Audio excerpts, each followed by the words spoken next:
हन्ताणम् नमो सिद्धाणं नमो आयरीयाणम् नमो अध्यायाणम् नमो लोई सवसाहुणम्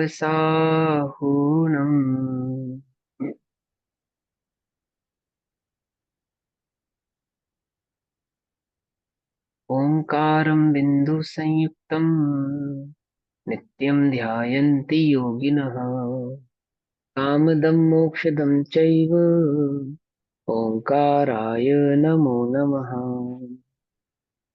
मंगलम भगवान वीरो मंगलम गौतमो गणि मंगलम कुंद कुंदार्द्यो जैन धर्मोस्तु मंगलम सर्वमंगल मांगल्यम सर्वकल्याणकारकम प्रधानां सर्वधर्माणां जैनं जयतु साक्षिणम्।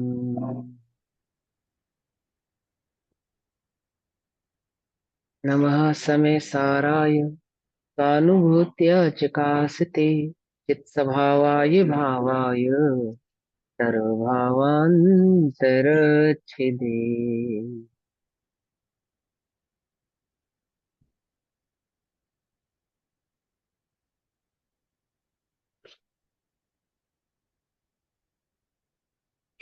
हमारी दोपहरकालीन कक्षा का विषय चल रहा है श्री समय सारजी ग्रंथ, और श्री समय सारजी का स्वाध्याय हम सभी आचार्य अमरचंद्र देव द्वारा रचित आत्मख्याति टीका के माध्यम से कर रहे हैं।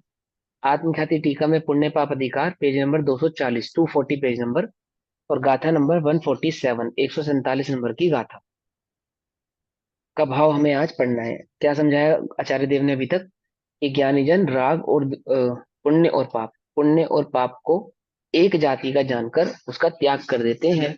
जिस प्रकार स्वर्ण और लोहे की बेड़ी दोनों ही बंधन का कार्य करती हैं, उसी प्रकार स्वर्ण और लोहे की भांति ही पुण्य और पाप में नाम भर का भेद होने पर भी समान जाति यानी कि बंधन रूप से ही दोनों कार्य करते हैं। मात्र पाप पुण्य का भेद नाम भर का भेद है, स्वभाव से तो दोनों ही बंध के कारण है। और जिन्हें स्वभाव भाया है अर्थात स्वतंत्रता भाती है, वे बंधन को स्वीकार नहीं करते। क्या करते हैं? बंधन का दूर से ही त्याग कर देते हैं। इस प्रकार दोनों के स्वभाव को बंधन रूप जानकर अब आगे क्या करते हैं? हम दोनों ही कर्मों का निषेध करते हैं। उस निषेध भाव को 147 नंबर की गाथा में समझाते हैं। तम्हादुकुशीले ही यरागम मा कुणहमावाससंगम ताहिनो हि विनाशो कुशील संसर्गरायेण। तम्हा इस कारण, तम्हादु इस कारण, किस कारण? जो पिछली गाथा में कहा उस कारण कि राग पुण्य और पाप दोनों ही कैसे हैं? राग भाव है, कर्म भाव है, और कैसे हैं? बंध के कारण है। क्या मत करो? कुशीले ही दोनों ही कुशील हैं। तम्हा इस कारण दो दोनों ही कुशीले ही कुशील हैं। रागम माँ इसलिए राग मत करो, पुनः करो, राग मत करो, माँ मत करो, व अथवा तसंगम उसका संसर्ग भी मत करो। ताहिनो ताहीनो स्वभाव तया मैंने जिन्हें स्वतंत्रता प्रिय है या स्वभाव प्रिय है होता है विनाशो विनाश, यानी ताहीनो यानी कि स्वभाव का या स्वतंत्रता का। ताहीनो का अर्थ होता है स्वभाव या स्वतंत्रता। तो कहते हैं स्वभाव का या स्वतंत्रता का होता है, ही माने होता है, विनाशो विनाश इससे कुशील संसर्ग रायण कुशील के संसर्ग और उसके राग से। कुशील किसको कहा? राग और द्वेष उत्पन्न करने वाले वे जो पुण्य और पाप के परिणाम हैं, वे पुण्य पाप कैसे हैं? कुशील हैं। कुशील है मतलब कि दोनों ही बंध के कारण है, अमर्यादित है, अपनी मर्यादा से बाहर है, जीव की स्वभाव की मर्यादा से बाहर है। तो क्या मत करो? उनका राग मत करो और उनसे संसर्ग मत करो। क्यों? क्योंकि राग और संसर्ग करने से विनाश होता है अपने स्वभाव का या अपनी स्वतंत्रता। इससे करो नहीं रागवा संसर्ग उभय कुशील का, इस कुशील के संसर्ग से है नाश तुझ स्वातंत्र्य का। तस्मात तू इसलिए, कुशीलाभ्याम इन दोनों कुशीलों के साथ, कुशीलों के साथ मतलब अमर्यादित वस्तु के साथ, अमर्यादित भाव के साथ, ठीक है ना। रागम राग माकुरुत मत करो, इस अमर्यादित भाव या इस अमर्यादित वस्तु के साथ क्या मत करो, राग मत करो। क्यों मत करो? क्योंकि दोनों ही बंध के कारण है, पिछली गाथा में कहा ना। अथवा संसर्गम चा, संसर्ग भी मत करो। समझ में ही बात, करने करे ना, पाप ना करे तो पुण्य तो करे ना, पुण्य तो करने योग्य है ना। कि राग, पुण्य है परंतु करने योग्य है। समझना ध्यान से, ये क्या है? हे है, ऐसा कहकर तुमने ये तो कहा कि राग मत करो, परंतु करने योग्य है ऐसा कहकर तुमने कहा संसर्ग करो। बात को समझना ध्यान से, उल्टा नहीं पकड़ना। आचार्य देव ने दो बात कही, राग तो करो ही मत, संसर्ग भी मत करो। क्या मतलब है राग मत करो और संसर्ग मत करो? क्या अर्थ है इन दोनों बातों का? कि आप ये कहते हैं कि पुण्य है परंतु करने योग्य है, तो आप ये कह रहे हैं कि राग तो मत करो। हे है कहकर ये तो कहा आपने कि राग मत करो, छोड़ने योग्य है मतलब राग करने, नहीं करने योग्य है हे, परंतु करने योग्य है ऐसा कहकर आप कहते हो कि संसर्ग करो। ध्यान से समझना, हम क्या पढ़ रहे हैं? समय सार जी पढ़ रहे हैं। समय सार जी की शैली को समझो। कैसी बात कर रहे हो भैया? पुण्य है परंतु करने योग्य तो है ना, कि करने योग्य भी नहीं है। ये तो है ही, राग करने योग्य तो है ही नहीं, परंतु करने योग्य भी नहीं है, प्रवृत्ति करने योग्य भी नहीं है, तो क्या करें? पाप करें? तुम फिर वही नीचे गिरने की बात करते हो, है? हम तुमको ऊपर उठाने की बात करते हैं और तुम नीचे गिरने की बात करते हो। आचार्य देव कहेंगे अभी मोक्ष कलश, मोक्ष अधिकार में आएगा कलश, कि हम तुम्हें उठाने की बात कर रहे हैं और तुम गिरने की बात कर रहे हो।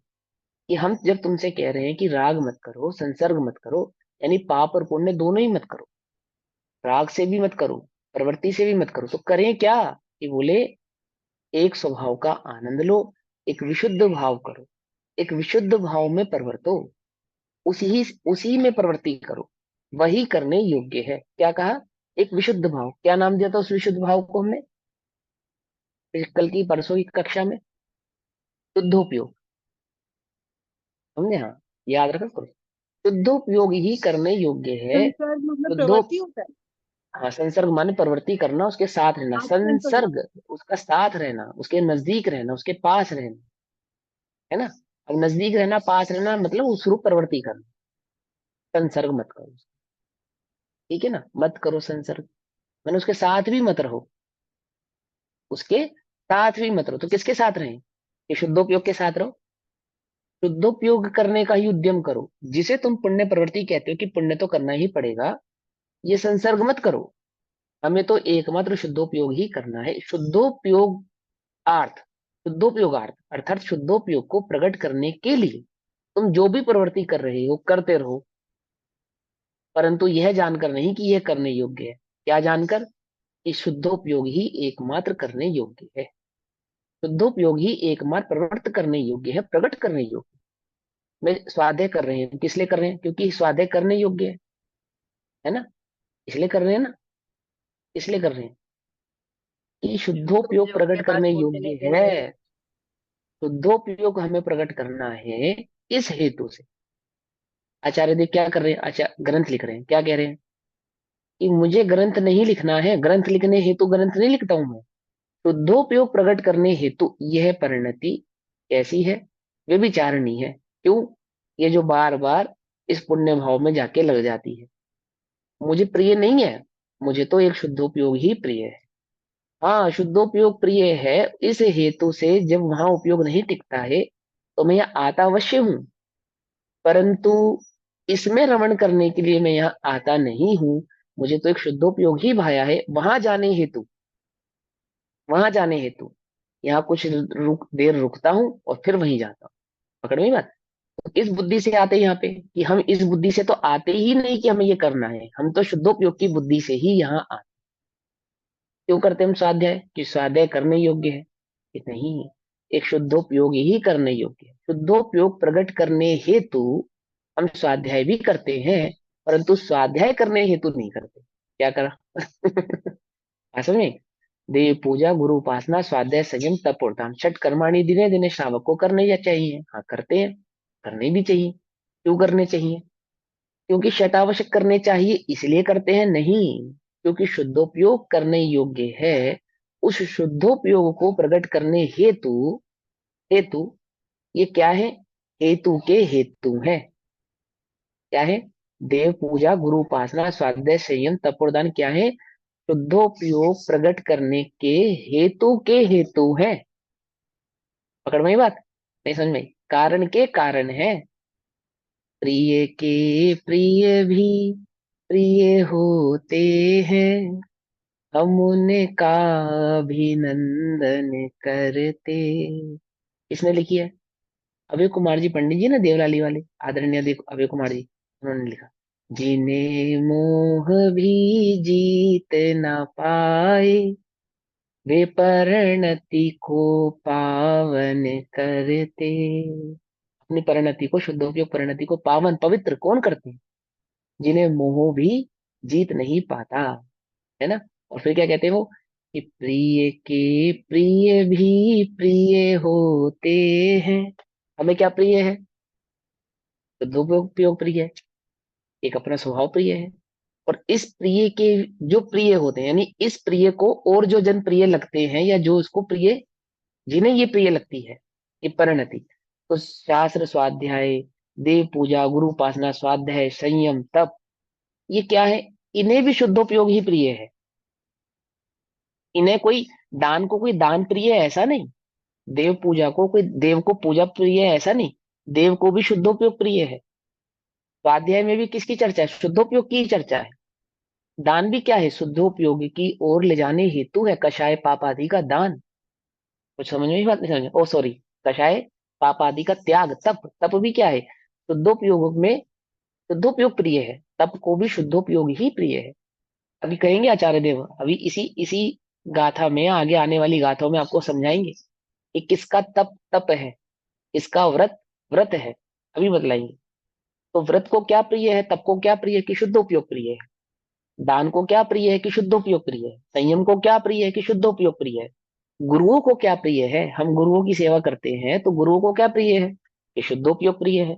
तो प्रिय के प्रिय भी प्रिय होते हैं, हम उनका अभिनंदन करते। आई बात समझ में? क्यों करते हम? चटावशक क्यों करना चाहिए? 28 मूल गुणों का पालन क्यों करना चाहिए? क्यों करते हैं? कि नहीं करते हैं वे, उन्हें तो शुद्धोपयोग प्रिय है।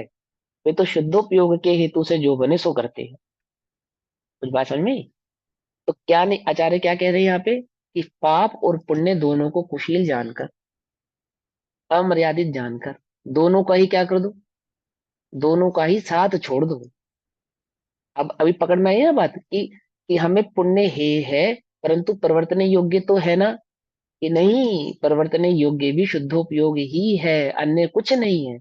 हम जो तुम्हें पुण्य आदि भाव में प्रवृत्ति करते हुए दिखाई देते भी हैं, तो इस हेतु से तो हम प्रवृत्ति नहीं करते हैं कि हमें पुण्य रुचा है अथवा हमें पुण्य भाया है। हमें तो एकमात्र शुद्धोपयोग ही भाया है। अभी शुद्धोपयोग नहीं मिल रहा है ना, तो प्रिय के प्रिय के साथ क्या? प्रिय के प्रिय के साथ, उस प्रिय की, इस प्रिय की जो मुझे भी प्रिय है और इसे भी प्रिय है। जिनवाणी को भी शुद्धोपयोग प्रिय है, मुझे भी शुद्धोपयोग प्रिय है। तो हम दोनों एक दूसरे का संसर्ग कर रहे हैं, किस हेतु से? शुद्धोपयोग की प्राप्ति की हेतु से। पकड़ में ही बात या नहीं पकड़ में ही? है ना? पॉइंट कैच कर रहे हो? हाँ, बहुत बढ़िया। चलो अब सुनो ध्यान से। रागम राग मकुर, मत करो, मत करो, व अथवा संसर्ग, व संसर्ग भी, उसका साथ भी।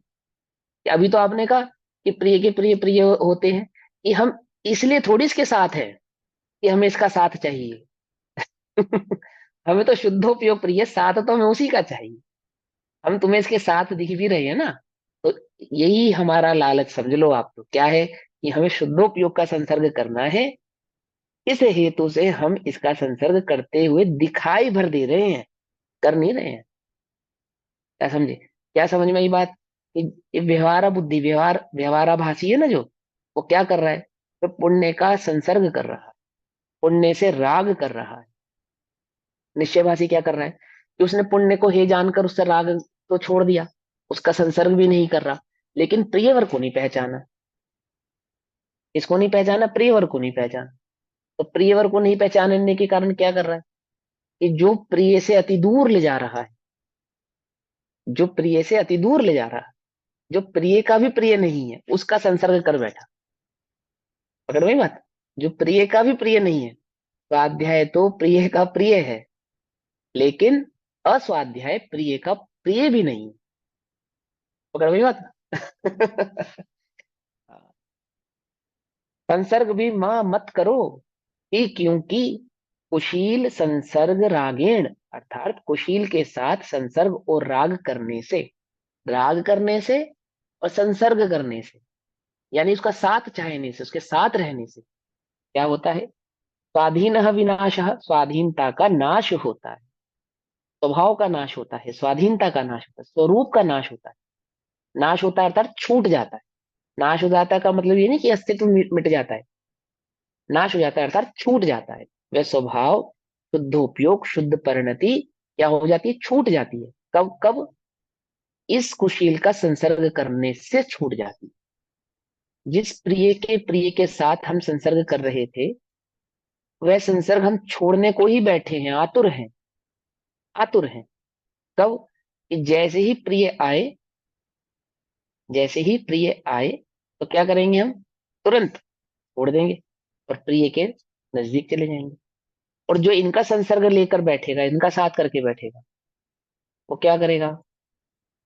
कोई बात समझ नहीं? वो प्रिय छूट जाएगी, छूट जाएगी, नहीं छूट जाएगी। अब इसको उदाहरण तो बहुत अच्छे अच्छे हैं, बहुत प्यारे प्यारे उदाहरण है, लेकिन मैं बस, आप समझ रहे हैं ना प्रिय के उदाहरण समझ रहे हैं? हाँ, ऐसे समझो बस, इशारे इशारे में इसको समझते हैं, ये बहुत सुंदर है। स्वाधीनता का नाश होता है, अथवा तो अपने द्वारा ही अपना घात होता है। ठीक है ना? घात होता है अर्थात अपने स्वभाव से च्युत, छूट जाता है। टीका लिखी आचार्य देव ने, क्या लिखा है? जैसे कुशील, कुशील अर्थात अमर्यादित, बुरा, जिसका कोई शील ना हो, जैसे कुशील, ऐसी, बुरी माने अमर्यादित, ऐसी मनोरम, मन को प्रिय लगने वाली मनोरम, और अमनोरम अथवा मन को प्रिय नहीं लगने वाली, है ना? हथनी रूपी कुटनी के साथ, कुटनी देखो, हथनी रूपी कुटनी क्या होती है? दो प्रकार की होती है ये दो प्रकार की होती है। एक तो असली होती है, एक नकली होती है। जो हाथी पकड़ने वाले महावत होते हैं ना, वो अपने पास एक हथनी पाल के रखते हैं। और जिनके पास हथनी नहीं होती तो वो एक काष्ठ की नकली हथनी ऐसे बना देते हैं। फिर वो क्या करते हैं कि जंगल में उस हथनी को खड़ा कर देते हैं, नकली वाली को खड़ा कर देते हैं। या जिनके पास असली होती है, मनोरम अथवा अमनोरम, ठीक है, उसको खड़ा कर देते हैं, देते हैं जंगल में एक जगह। और उसके जिस मार्ग से होकर उसकी तरफ आया जा सके, उस मार्ग में एक बहुत बड़ा गड्ढा कर देते हैं, उसको आच्छादित यानी कि ढक देते हैं। फिर जो जंगली हाथी होता है, जंगल का हाथी, वो उस मनोरम अथवा अमनोरम लगने वाली कुटनी, कुटनी अर्थात जो हाथी को बांधने के लिए खड़ी की गई है, नकली है, हथनी की ओर आकर्षित होता है। आकर्षित होता है, जब उसके नजदीक जाता है तो उस गड्ढे में गिर जाता है। और फिर वो सब कितने दिन तक उसको भूखा रखना, और वो सब करते हैं, एक्स वाई जेड। अब यहाँ सुनो, अब उदाहरण तो इतना समझ में आ गया ना, पूरा डिटेल में क्या समझाना है? ना तुम्हें महावत बनना है, ना हमें महावत बनना है, ना तुमने हाथी पकड़ने जाना है, ना हमें हाथी पकड़, हमें क्या करना है? इस कुशील भाव का त्याग करना है। उदाहरण समझ में आ गया? सुनो, जैसे कुशील अथवा अमर्यादित, जो सही नहीं है, नकली है, बुरी है, ऐसी मन को प्रिय लगने वाली अथवा मन को नहीं प्रिय लगने वाली पत्नी रूपी कुटनी के साथ राग और संसर्ग, राग और संसर्ग हाथी को बंध का कारण होते हैं। या तो उसके प्रति राग के वश उसके नजदीक जावे, तीव्र राग की भावना से, और भले ही तीव्र राग की भावना से ना जावे, मात्र प्रिय लगी है ऐसे ही, बस संसर्ग हेतु साथ जाने, इस इच्छा से ही, कैसी है, असली है या नकली है, अच्छी है या बुरी है, इस इच्छा से भी, कि मात्र मेरे जैसी कोई कोई हथनी है, इस भाव से भी। संसर्ग, एक तो हो गया राग, राग की तीव्रता से, राग की भावना से उसके नजदीक जाना।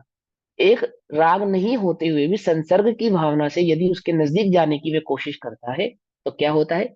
बंद को ही प्राप्त होता है, अर्थात उस गड्ढे में ही गिरता है। उसी प्रकार कुशील ऐसे, यह अमर्यादित ऐसे, शुभाशुभ कर्मों के साथ, शुभाशुभ कृत के साथ, शुभाशुभ कर्मों के साथ, समझे ना? ये कर्मों को दो प्रकार से समझना चाहिए, एक उदय रूप, एक क्रिया रूप। पकड़ में बात? एक उदय रूप यानी शुभाशुभ कर्मों का उदय, उसकी ओर भी नहीं जाना चाहिए। शुभाशुभ कर्मों का संसर्ग नहीं करना चाहिए। शुभाशुभ कर्मों का राग नहीं करना चाहिए। समझ में आई? जो जिस भाव को अनुभवता है वह उस भाव को प्राप्त होता है ना? याद है ना? और अभी आगे के कल उसमें सॉरी, अधिकारों में एक गाथा है ये। क्या गाथा है ये?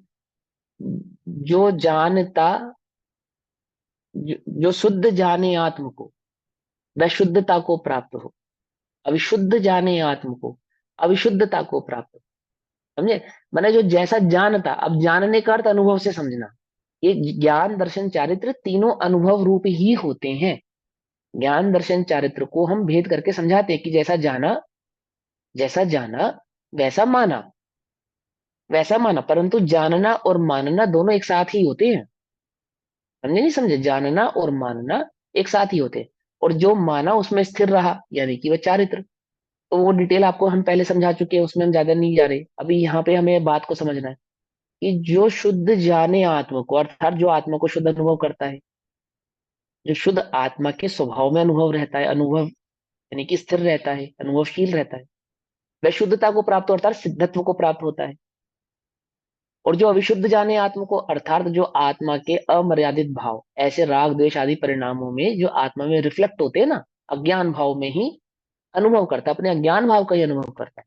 वे अज्ञान भाव करने के कारण अशुद्धता को, अर्थात संसार को प्राप्त होता है। ऐसे ही यहाँ कहते हैं। अब यहाँ पे शुभाशुभ कर्म दो प्रकार से, दो प्रकार से, एक तो उदय रूप और एक कृत रूप, यानी क्रिया रूप, है ना, करने के भाव रूप। तो जब शुभाशुभ कर्मों का उदय आता है, तो उसमें भी तुम राग यानी कि उसका अनुभव करते हो, उनका संसर्ग करते हो। और अच्छे लगना तो राग है ही, मुझे अपने कर्म का उदय अच्छा नहीं लग रहा, यह भी राग का ही एक रूप है। ये भी राग है, अच्छे कर्म से राग लग रहा है ना, मैंने पुण्य कर्म से राग होने पर, पुण्य कर्म का उदय आने पर, उन पुण्य परिणामों का, पुण्य भाव का उदय आने पर, या पुण्य क्रिया का करने पर, या पुण्य कर्म का उदय आने पर हमें अच्छा लगता है। तो पाप कर्म का उदय आने पर या पाप क्रिया में जो हमें बुरा लग रहा है, वह बुरा लगना भी एक प्रकार का राग ही है, कोई द्वेष है ऐसा नहीं। राग के प्रतिरूप को द्वेष कहते हैं। राग के प्रतिरूप को द्वेष कहते हैं। क्यों कहते हैं? क्योंकि राग हुए बिना द्वेष नहीं हो सकता। समझे ना? जिससे द्वेष है, उसके अपोजिट साइड से हमें राग है ना, जब तभी तो उसके प्रति द्वेष है। समझे? जिनके प्रति राग है उनके अपोजिट भावों से द्वेष है। अब यहाँ ये समझाते हैं, क्या कहते हैं कि उसी प्रकार कुशील ऐसे शुभाशुभ कर्मों के साथ, कर्मों के साथ यानी कि कृत के साथ और उदय के साथ, दोनों भावों को समझो यहाँ पे। यानी जो कर्म का उदय आ रहा है उसके साथ, और जो तुम क्रिया रूप कर्म कर रहे हो उनके साथ, दोनों के साथ ही क्या नहीं करना चाहिए? संसर्ग और राग। संसर्ग और राग मतलब कि मैं शुभ करने योग्य है, इस बुद्धि से किया जावे तो संसर्ग। और शुभ कर्म कमाऊं सुख होगा, अब तक ऐसा माना था, है ना? और पाप कर्म को त्याग पुण्य को चाह रहा अपनाना था, यह राग। पकड़ में ये बात? कि करने योग्य है, इस बुद्धि से किया जाए तो संसर्ग है। क्या करने योग्य? स्वाध्याय करने योग्य है या नहीं है?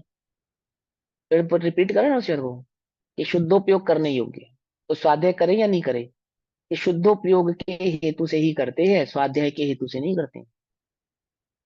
हम तुम्हें स्वाध्याय करते हुए दिखाई देते हैं, और करते हैं कितना, 6 घंटा भी करते हैं, 8 घंटा भी करते हैं, परंतु स्वाध्याय के हेतु से नहीं करते। हम नित्य नियम डेली देव दर्शन करते हैं, भगवान का अभिषेक करते हैं, उनका पूजन करते हैं, क्यों करते हैं? क्योंकि करने योग्य है इसलिए करते हैं। इसलिए करते हैं कि नहीं, हमें तो शुद्धोपयोग प्रिय है, शुद्धोपयोग के हेतु से कर, आपको वह करने योग्य है इस हेतु से नहीं करते हैं। समझना, समय सार की जी की शैली को समझना। समझे नहीं समझे? उल्टा नहीं पकड़ना। नीचे गिरने के लिए नहीं कहते हैं, ऊपर उठने के लिए कहते हैं। ऊपर उठने के भाव को समझना, ठीक है ना, आगे बढ़ने के भाव को समझना, ठीक है ना। ये वाला पॉइंट क्लियर नहीं हुआ अभी। आपने बताया शुभ शुभ कर्मों के साथ, तो साथ में आपने बोला उदय भी लेना और कृत भी लेना। हाँ उदय में आपने हाँ। बताया कि राग, और कृत में बताया कि संसर्ग, ऐसा बताया।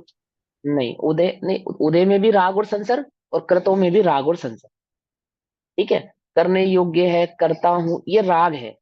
करने योग्य है, करना चाहिए, ये राग है। ये राग है, समझे ना। और करने योग्य है ऐसा तो नहीं करते, मतलब कि उनको करने से, पुण्य कर्म करने से मुझे सुख होगा, पुण्य क्रिया करने से मेरे सुख, पुण्य का बंध होगा, और वो पुण्य का उदय मेरे सुख का कारण बनेगा। पुण्य क्रिया करूंगा तो संसार में सुखी बना रहूंगा, पुण्य का उदय ही सुख का कारण है। आदि आदि जो भाव है ये राग भाव हो गया। और हम पुण्य बस करने योग्य है इसलिए करते हैं। ये करने योग्य है कि जो मान्यता है, ये संसर्ग है। तो करने योग्य है या नहीं करने योग्य है, कि योग्य तो एकमात्र शुद्धोपयोग है।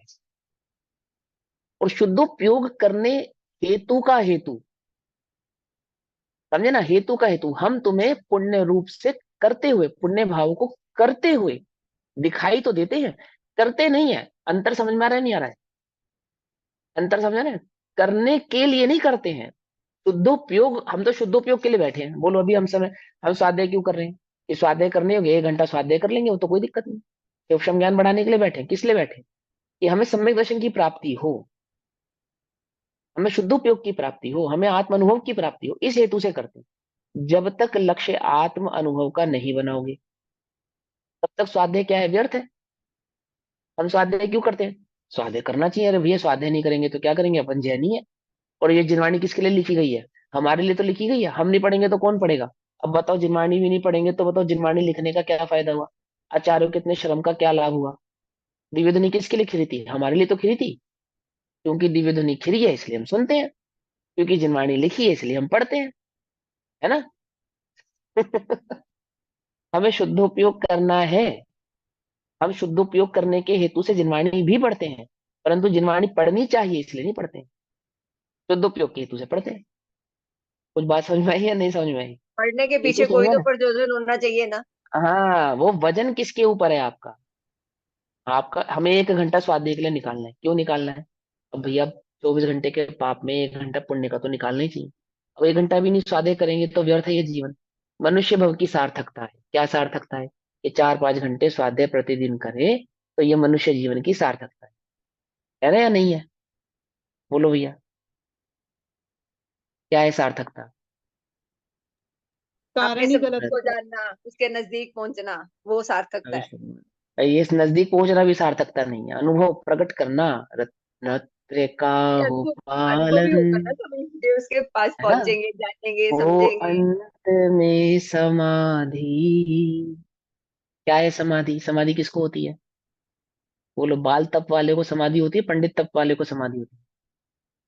क्या है पंडित सब समाधि? वाले को होगी। अनुभवी, हाँ, अनुभवी को, आत्म अनुभवी को होगी समाधि। उससे पहले थोड़ी कोई समाधि हो जाएगी। रत्नत्रय का पालन क्या है? व्यवहार रत्नत्रय की बात नहीं है वहां पे। व्यवहार रत्नत्रय करते हैं, किसके हेतु से करते हैं? कि हम व्यवहार रत्नत्रय का पालन करने योग्य है इसलिए नहीं करते हैं।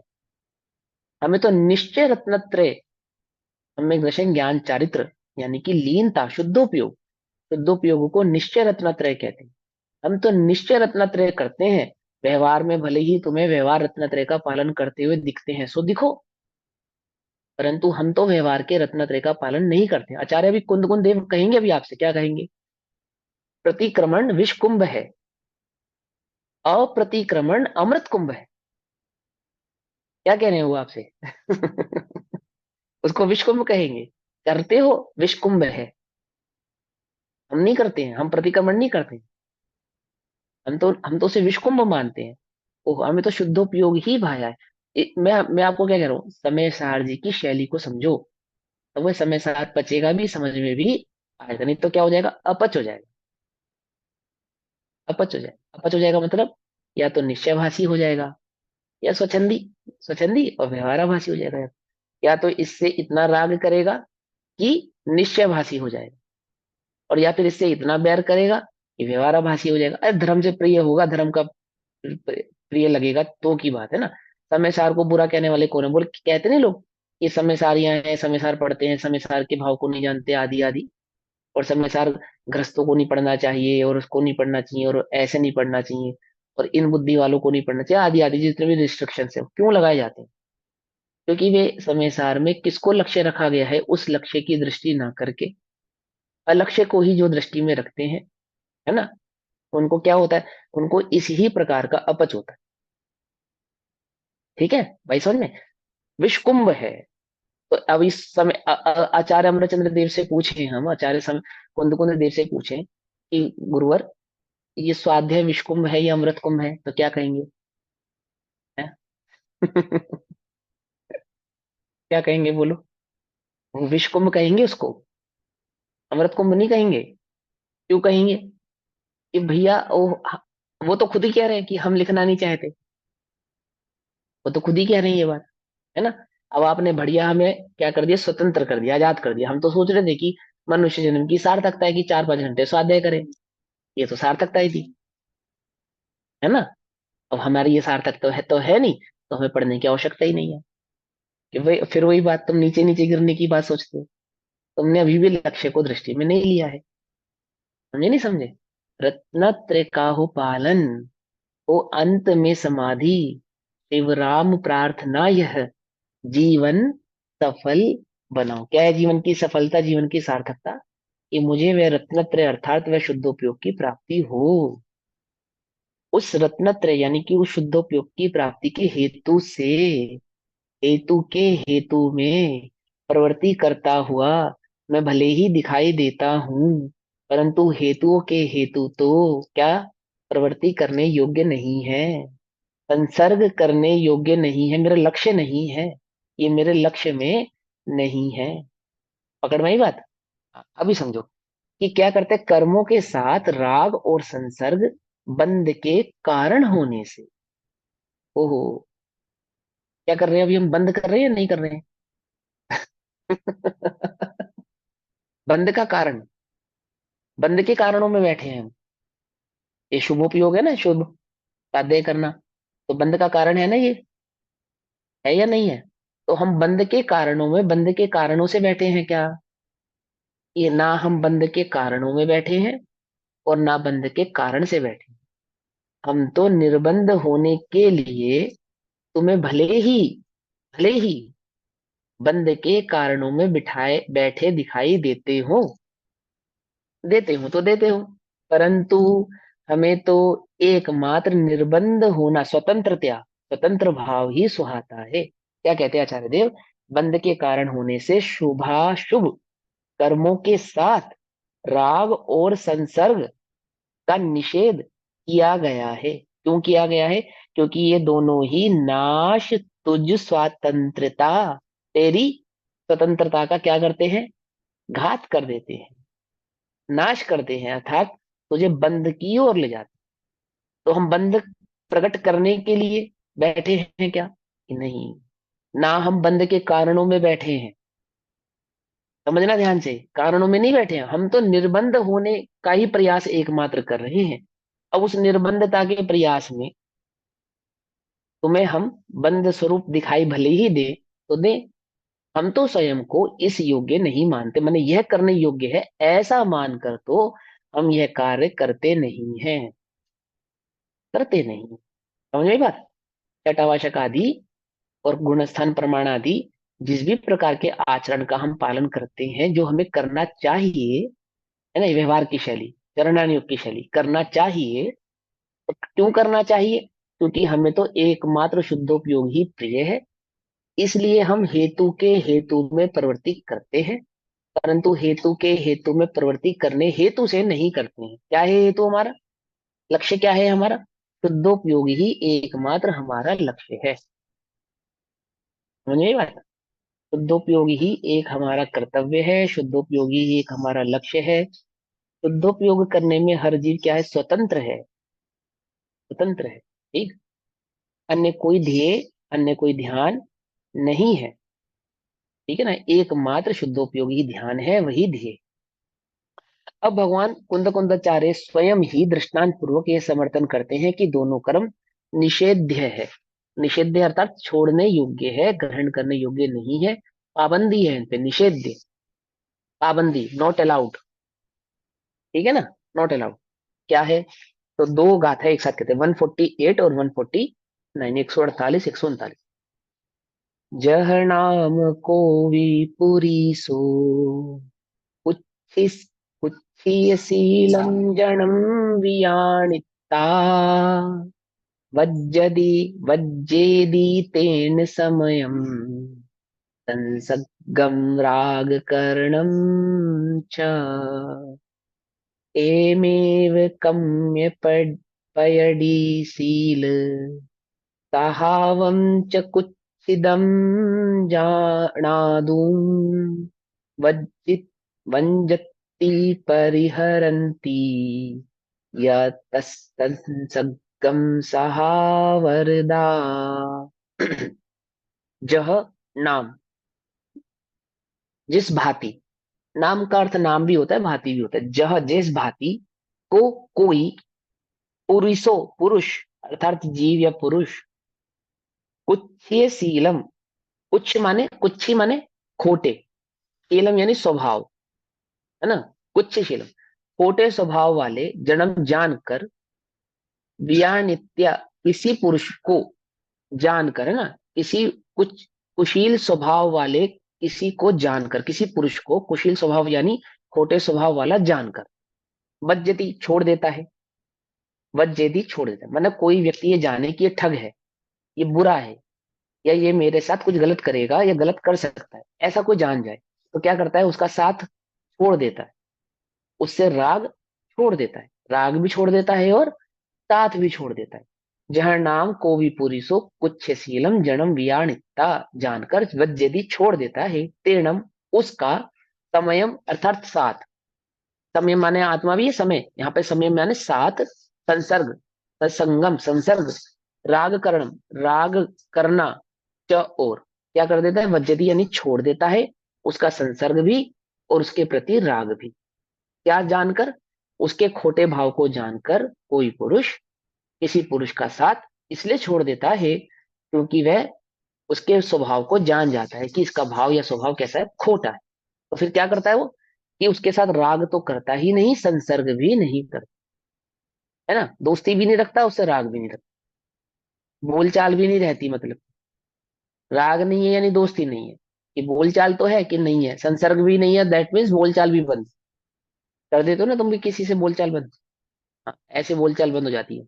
अभी सुनो, एमेव, उसी प्रकार, एमेव उसी प्रकार, कम्य पयडीशील स्वभावम अर्थात कर्म प्रकृति के, शील स्वभावम अर्थात स्वभाव को जानकर, उसके कुशील स्वभाव को जानकर, कम प्रकृति के शील स्वभावम यानी शील स्वभाव को जानकर, कैसा शील है, कर्म प्रकृति प्रकृति का कैसा शील है, कुशील है, पिछली गाथाओं में समझाया ना हमें, कर्म कैसे है, कुशील है, बंद के कारण है, अमर्यादित है, आत्मा की मर्यादा से बाहर होने के कारण अमर्यादित है, और बंद के कारण होने से बुरे हैं, तो कुशील है। तो कर्म प्रकृति के स्वभाव को जानकर, उच्छिदम, उच्छिदम कुशील, जान दो जानकर, ठीक है ना, निंदनीय जानकर, एवं उसी तरह कर्म प्रकृति के शील स्वभाव को कुच्छदी यानी कि निंदनीय बुरा जानकर, नादु जानकर, वज्जतम छोड़ देता है,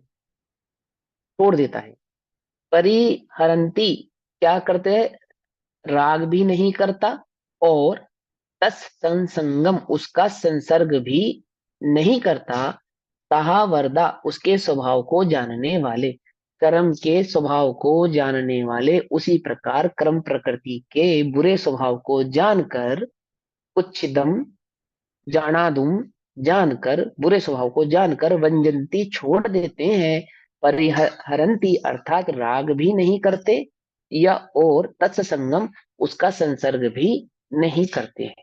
ठीक। जिस भांति कोई पुरुष कुत्सित शील जन को जान के संसर्ग उसके साथ त्यों ही राग करना परितजे। परितजे सर्व प्रकार से तज देता है।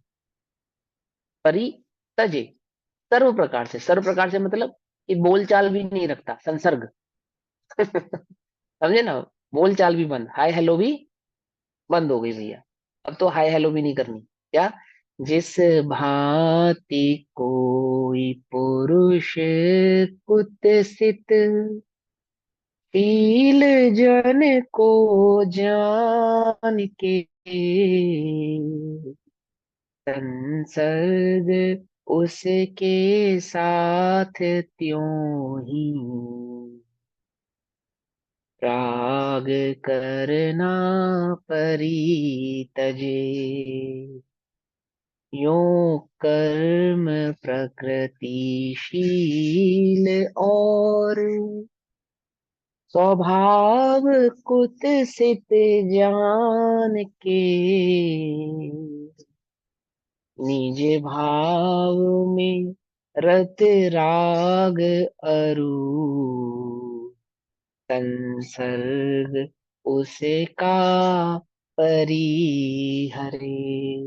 निज भाव में रत, निज भाव में रत अर्थात जिन्हें निज स्वभाव प्रिय है। रत, जो रत है, रत है माने जो अपने स्वभाव में रत है अर्थात लीन है, जिन्हें अपना स्वभाव प्रिय है, जिन्हें राग है अपने स्वभाव से, राग करने योग्य नहीं है, आचार्य देव समझा रहे, अर्थात जिन्हें अपना स्वभाव ही प्रिय है, जो अपने स्वभाव में रत है, जो स्वभाव को जानते हैं ना, स्वभाव को जानते हैं, तो स्वभाव को जानने पर उन्होंने बुरे स्वभाव वाले यानी अमर्यादित स्वभाव वाले कर्म प्रकृति को क्या कर दिया है? छोड़ दिया है। निज भाव में रत राग अरु संसर्ग उसका परिहरे, दूर से ही त्याग देते हैं। परिहरे परित्यजी और परिहरे सेम मीनिंग एक ही हुआ। बात है। हाँ एक ही बात। हरण करना, हर करना और त्याग करना एक ही बात। परिहरे यानी त्याग। जैसे ये यथा। कर्म प्रकृति के आपने बताया शील, ये अपने लिए कुशील है, तो हम्म। ऐसे तो ये मतलब पुद्गल के लिए जीव के जो परिणाम हुए ये भी कुशील हुआ। तो पुद्गल दोनों जीव को ग्रहण नहीं बराबर करता चल ना, रहे हैं। पुद्गल जीव का नहीं। अनुभव नहीं करता ना, अनुभव हम्म। करने की अपेक्षा से शील और कुशील कह रहे हैं उसको। अच्छा। पुद्गल पर की सत्ता में प्रवेश करता ही नहीं है, हम्म। और जीव पर की सत्ता में प्रवेश पर करता तो है क्या? वैसे नहीं हो सकता फिर। जीव भी पर की सत्ता में प्रवेश नहीं करता है, परंतु पर को निज रूप मानता है, इसे कहते हैं पर की सत्ता में प्रवेश करना। ऐसा ज्ञान भी नहीं करता पुद्गल तो, हम्म। है ना। अब वो ठीक है कि पुद्गल की अपेक्षा से जीव कुशील रहेगा, बिल्कुल रहेगा, लेकिन यहाँ अनुभव की मुख्यता है, तो ठीक है, पुद्गल मुक्त ठीक है। अनुभव नहीं करता है। इसलिए उस संदर्भ से इस बात को समझाते नहीं हैं। क्योंकि या तो पुद्गल भी बैठे हैं हमारे साथ समझने के लिए, तो फिर हम पुद्गल की अपेक्षा भी बोले कि भाई तेरे लिए हम कुशील हैं और हमारे लिए तू कुशील है। लेकिन यहाँ पुद्गल बैठा ही नहीं सुनने के लिए, ये समझ में आ इसलिए गया। उसको को सुनाया ही नहीं, अपने को ही कह दिया कि हमारे लिए ये वो कुशील है ना। यथा नाम जैसे, को अपि पुरुषः कोई पुरुष, यथा नाम अर्थात जैसे, कोई पुरुष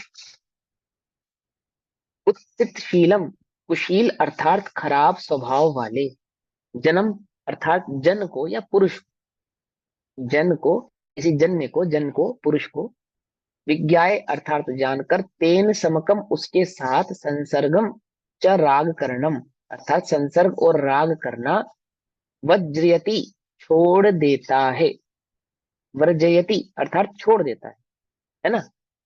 एवं एव च इसी प्रकार स्वभाव रथा, स्वभाव में रत पुरुष अर्थात स्वभाव को जानने वाले, जिन्हें स्वभाव प्रिय है, जो स्वभाव का आनंद ले रहे हैं। स्वभाव रत से भाव में रत है।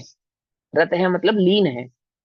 अब दोनों पक्ष से सम्यक दृष्टि है, ज्ञानी है, स्वभाव को जानने वाले हैं, या जिन्हें स्वभाव रुचा है, भले ही सम्यक दर्शन प्रकट नहीं हुआ है, लेकिन स्वभाव की रुचि है, स्वभाव प्रिय लगा है, व्रत है, ऐसे जो पुरुष हैं, अर्थात ऐसे जो जन हैं। ये पुरुषों के लिए लिखी ये बात है ना, हम तो सब स्त्रियां हैं, हमारे लिए तो लिखी नहीं बात।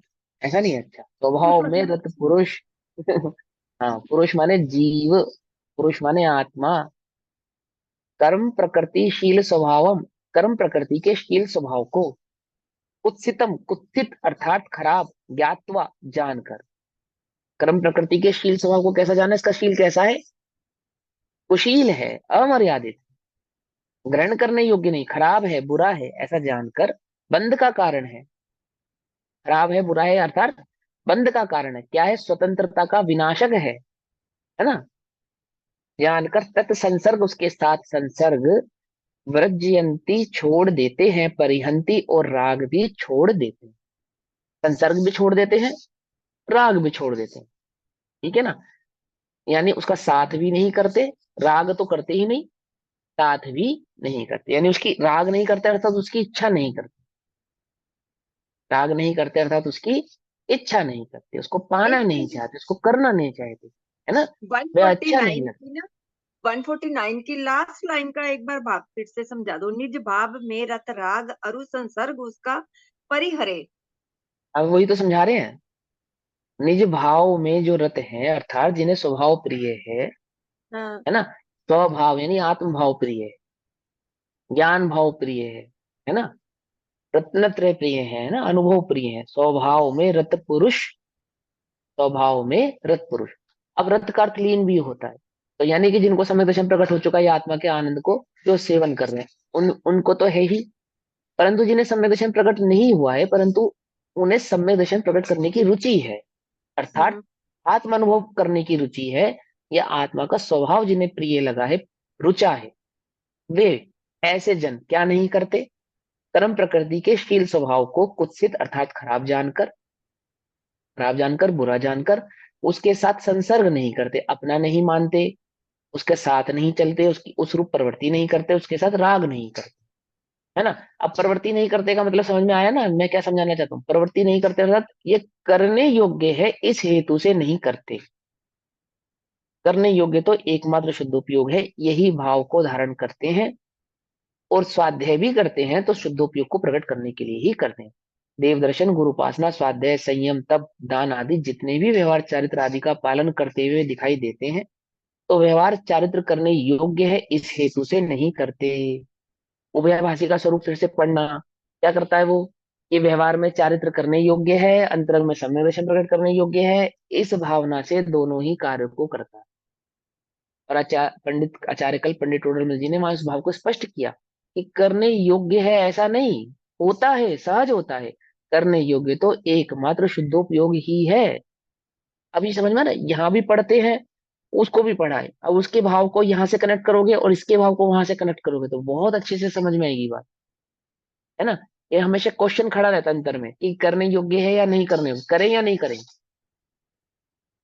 करें या नहीं करें। कि करने योग्य तो एकमात्र शुद्धोपयोग है, और हम शुद्धोपयोग ही करने के हेतु से जो भी कर रहे हैं वही कर रहे हैं, स्वाध्याय के हेतु से स्वाध्याय नहीं कर रहे हैं। तो स्वाध्याय के हेतु से स्वाध्याय करना, इसके निषेध की बात चल रही है यहाँ पे, स्वाध्याय करने के निषेध की बात नहीं चल रही। तप के हेतु से तप करना है, अर्थात तप करने योग्य है, इस हेतु से जो तप करते हैं उसका निषेध है। शुद्धोपयोग प्रकट करने योग्य है, शुद्धोपयोग प्रकट करने के हेतु में, हेतु का हेतु तप होने पर तप भी सहज होता है तो करते हैं, परंतु तप करने योग्य है इस बुद्धि से ना करते हुए, शुद्धोपयोग ही एकमात्र करने योग्य है इस बुद्धि से करते हैं। स्वाध्याय क्यों करते हैं हम, क्यों स्वाध्याय करने योग्य है, 1 घंटा हमें स्वाध्याय में देने योग्य है, इस बुद्धि से नहीं करते हुए, समझे ना।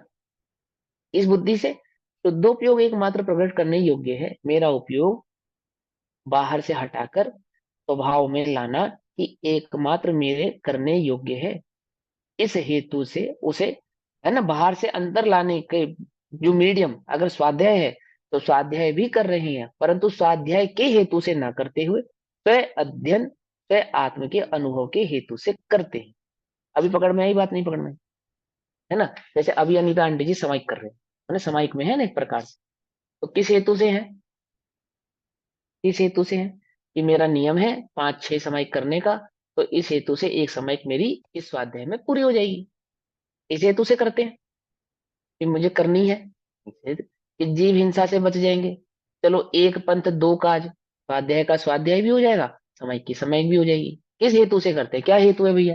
ये तो सारा पुण्य बंद हो जाएगा। हाँ बोलो, हेतु बताओ। हाँ, हेतु बताओ, किस हेतु से करते हैं? है ना, हमें हेतु पता है? नहीं पता। क्या है सारे हमारे हेतु? कि तुम्हारे जितने भी हेतु हैं सारे कुशील, कुशील कह रहे हो आचार्य देव, कुशील है।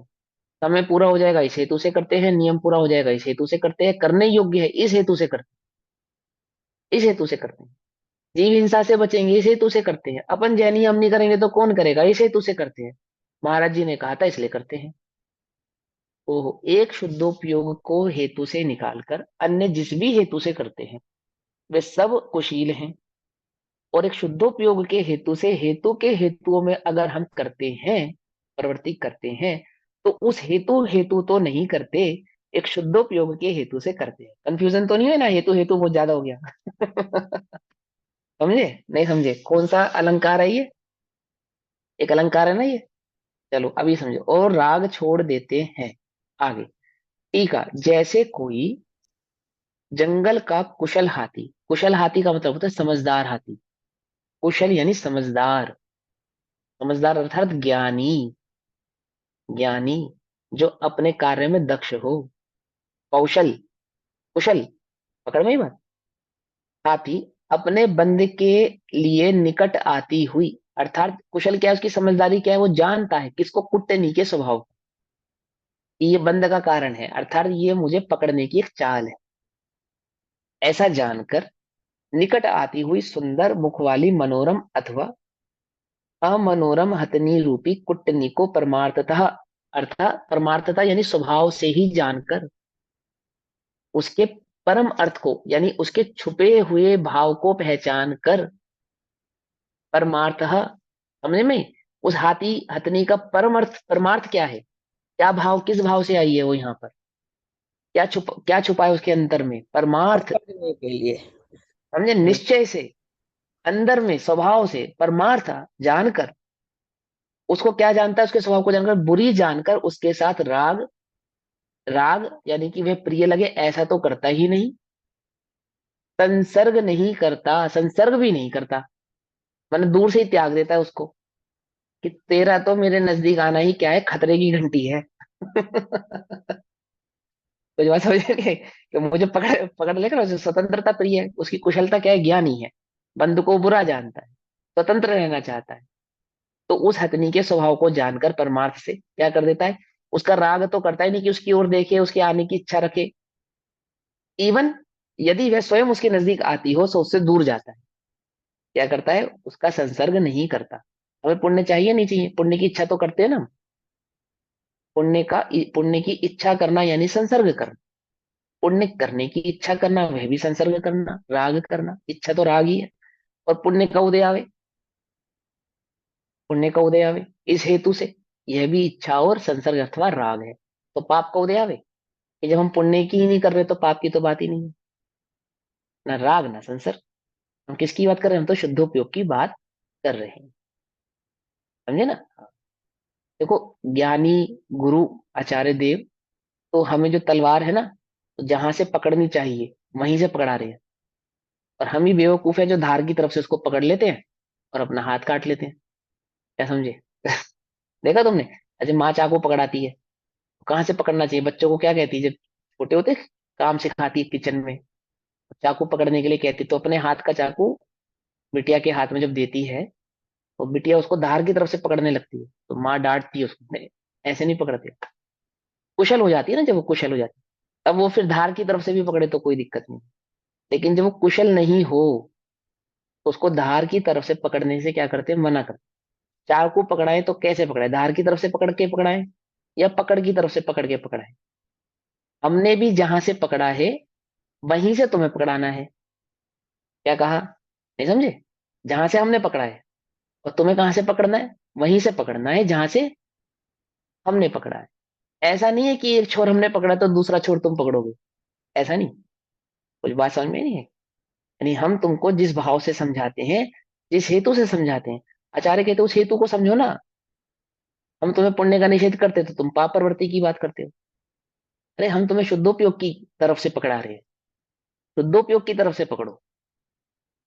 कुछ बात समझ में नहीं है ना? हम तुम्हें आत्मानुभूति की तरफ से पकड़ा रहे, निज विभव से बतला रहे, निज विभव से बतला रहे। तुम क्या करना, निज विभव से ही मनन करना।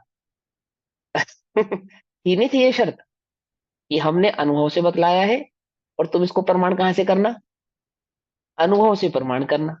यही कहा था ना, यही शर्त थी ना। ऐसा तो नहीं कहा था ना कि हम ज्ञान स्वभाव से बतलाएंगे और तुम अपने ज्ञान स्वभाव से प्रमाण कर लेना। ये तो शर्त नहीं थी। तो जहां से हम बतला रहे हैं शुद्धोपयोग की शर्त से ही हम बतला रहे हैं, और शुद्धोपयोग की शर्त से ही तुम इसको ग्रहण करो, अन्य अपेक्षा से इसे ग्रहण नहीं करना। पकड़ में आई बात? अभी समझो, जैसे भैया नींद आए तो बता दिया करो, है ना, हम छोड़ दिया करेंगे।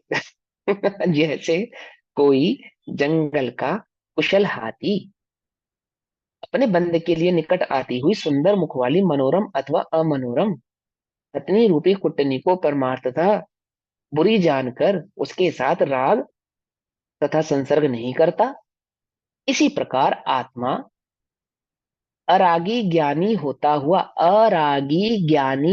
हुआ अर्थात वीतराग भाव में आत्म अनुभव करता हुआ। अरागी अर्थात वीतराग स्वभाव वाला, अरागी, अरागी अर्थात वीतराग स्वभाव वाला, और ज्ञानी होता हुआ यानी आत्म अनुभव करता हुआ, आत्मा को जानता हुआ, आत्मा के स्वभाव को जानता हुआ, अपने स्वतंत्र स्वतंत्र भाव को जानने वाला। ठीक। अपने बंद के लिए समीप आती हुई, अपने स्वयं स्वभाव के बंद का जो कारण है, ऐसी समीप आती हुई, उदय में आती हुई, मतलब मनोरम या अमनोरम, शुभाशुभ, यानी जितने भी विकल्प उत्पन्न हो रहे हैं शुभ या अशुभ, जितने भी भाव उत्पन्न हो रहे हैं शुभ या अशुभ, है ना, जैसे भी उपयोग की स्थिति बन रही है शुभ या अशुभ, नजदीक आती हुई अर्थात उपयोग ज्ञान में उदय में आती हुई, शुभ या अशुभ कर्म प्रकृति जो उदय में आ रही है, उसे उन सभी प्रकृतियों को परमार्थता अर्थात स्वभाव से ही बुरी जानकर क्या नहीं करते, उन विकल्पों के साथ, उन भावों के साथ, उन परिणामों के साथ राग नहीं करते, अर्थात उनका संसर्ग भी नहीं करते। अच्छे बुरे का विकल्प तो करते ही नहीं है, उनकी ओर देखते भी नहीं है। संसर्ग नहीं करते अर्थात उनकी ओर देखते भी नहीं है। किसका एकमात्र अनुभव करते हैं? एक ज्ञान स्वभाव मात्र का वेदन करते हैं, ज्ञान स्वभाव मात्र का अनुभव करते हैं, ज्ञान स्वभाव मात्र का संसर्ग करते हैं, ज्ञान स्वभाव मात्र की दृष्टि करते हैं। अन्य की तो वे दृष्टि करते नहीं कि उसके स्वभाव को वह जानते। इस भाव को यहाँ समझाया, भावार्थम कल पढ़ेंगे, अभी समय हुआ। तब तक के लिए सभी को जय जिनेन्द्र, ओम नमः सिद्धि। निज निधि निज में बताई, यह अनंत उपकार है, उसके लिए जिनवाणी माँ को वंदना शतबार।